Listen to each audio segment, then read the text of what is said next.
I want to show some of the basic hand positions in our system. So, first of all, our punches are not vertical, they're diagonal. So the punch is like a forward and back slash on a keyboard. So we punch at an angle because it fits the side of the jaw and the rib cage. So we don't punch this way, we punch at an angle. This also puts your elbow a little bit more in the center by turning your fist that way, okay? It gives you a little bit more coverage. So one of the basic positions we have is called a Tan Sao. So the Tan starts out in the middle gate, it goes to your solar plexus and pushes up and out. Now you want the bend of your wrist parallel to the tip of your nose because you're not blocking with the back of your hand. It may look so, but you're not. You can't do that because your hand would collapse. So if you didn't have a hand, this would still work. So you're not using your hand at all. It's here. So you're only blocking from here down. And it's called tan because in Cantonese, tan means to spread or disperse. So when a punch comes at you, you don't want to stop it and take the brunt of the force. You want to disperse and spread the force along the person's limb. So say someone threw a round punch to my open side, I would spread along the limb so I don't hurt myself, right? And I want this up high. Remember, you're not blocking with your hand. You're blocking from the wrist down. That's why you want your wrist, the bend of your wrist, parallel to the center of your nose or the zygomatic bone on the side of your face. Wu Sao. Wu Sao is up here. So a punch comes, I want this here. So you want this part of your palm covering this part of your face. So the bend of your thumb should be parallel to the tip of your nose or the zygomatic bone for anything coming laterally. If you try to block with your fingers, it would collapse. So you want this here.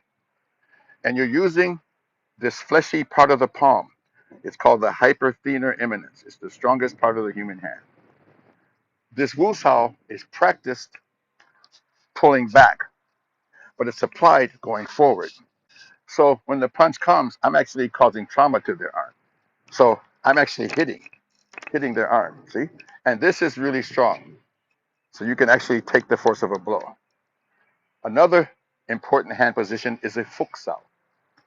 The Fuk Sao has your fingers pointing down, so there's a path going away from you. It mimics the paws of a canine, dog, wolf, fox, coyote. As a matter of fact, the character for Fuk is a combination of two characters, the character for man and the character for hound. It depicts a man standing over or controlling a hound. See? So this hand's on top, controlling. You don't want to do it flat like this because there's a straight line to your body. You turn the fingers down, just like a canine's paws would be, with their claws pointing down, not sideways, pointing down so the path goes away.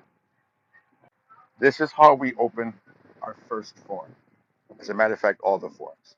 You sit down, place all the weight on the right leg, circle to the left, step to the left, bring your feet together, circle to the right, step to the right, and adjust. Now, years ago, I used to do this. I don't do that way anymore. It's a different lineage of Wing Chun, and they're all good. So, this first part of the form defines what we call the border of your central line. So imagine a line here and a line here, and my fingers trace that line.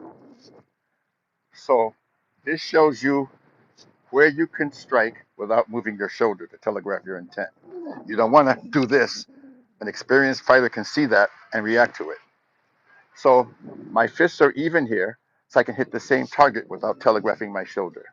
My fists are even here, even here. Now, if I go too far, one of them is going to be longer, as you see here. That means I would have to use my shoulder to telegraph my intent to throw the punch. So this is what this is for. So I could hit a target out here, here, here, here, here, without moving my body. This also does something else. My fingertips are even here. My fingertips are even here. So since we do not fight square on, giving all this target, we blade like a boxer. We fight in an angle. So my opponent's here, my guard's here, my center is facing off. So if I were in a room, it would be facing to the upper right hand corner of my room. So I'm in a left side neutral. I'm in the middle of a square. There's an upper right hand corner of my square, upper left hand corner of my square, lower left, lower right. While I'm in this stance, my center is facing offline. How far do I turn? Well, here's one way to gauge it. My fingertips are even here, my fingertips are even here, which means I can hit the same target while not facing it square, facing at an angle, blading like boxers do.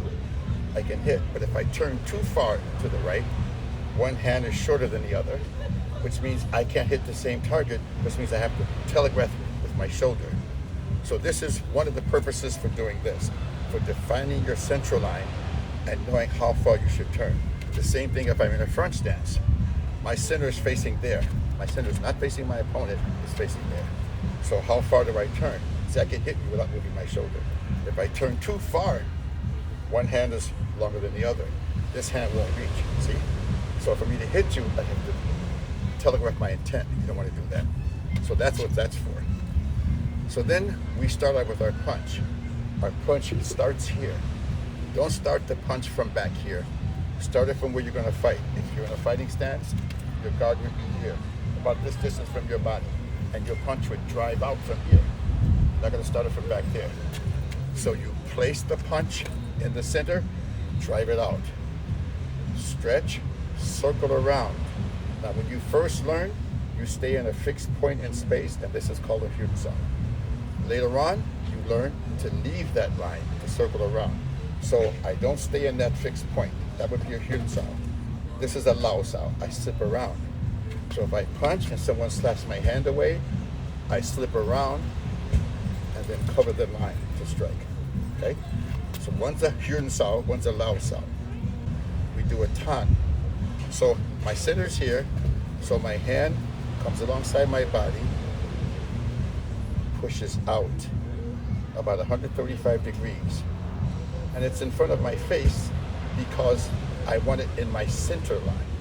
I wouldn't apply it this way. I would apply it this way. And I want the bend of my wrist parallel to the tip of my nose because I'm blocking from the wrist down. You're not using the hand to block, it would collapse. So if you didn't have a hand, if your hand was cut off, you could still do a Tan Sao. The Tan is out here. So it's in my center.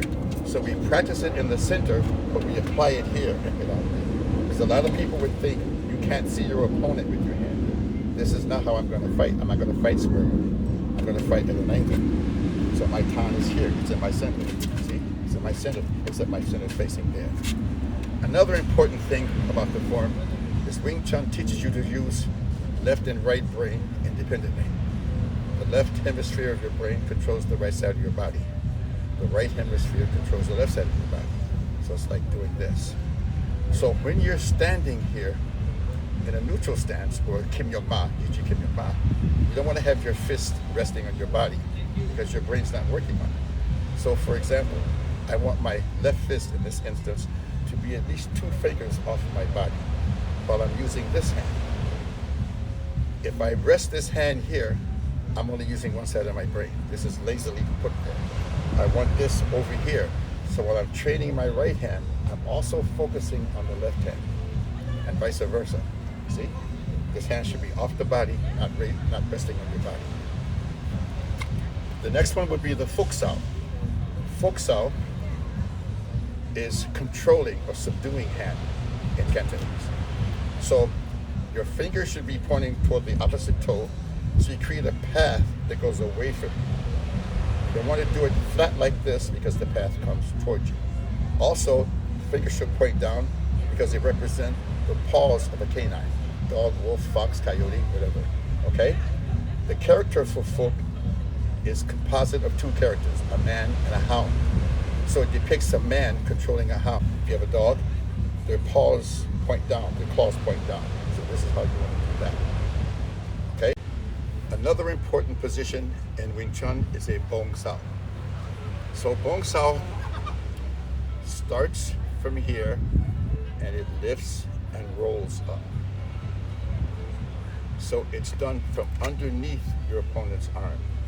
You don't want to go on top because you miss those incremental points. If I do a bong like I'm swimming on top and the person changes the punch, they're going to hit me here. So the Bong Sao starts from here. So I cover this line, this line, this line. It's from underneath the arm. It's not on top. Remember that. Also, we don't do our Bong Sao with the finger pointing forward because if a punch or a kick comes this way, I can have my fingers damaged. So other Wing Chun lineages do it this way. I used to do it this way and teach it this way back in the 70s. It can work. You can pull it off, but I'd rather be safe and keep my fingers away. So just like our tan is flat, the Bong Sao is flat too. So my fingers are away from anything coming towards the side. Also, the gum saws in our Silam Tao are not straight down. They're out here in front of you. Because a kick comes, I block, get off line. So see where I block here? And I'm blocking with this fleshy part of my palm. It's called the hyperthenar eminence. That's the strongest part of your palm. Not the whole hand because you'd break your wrist.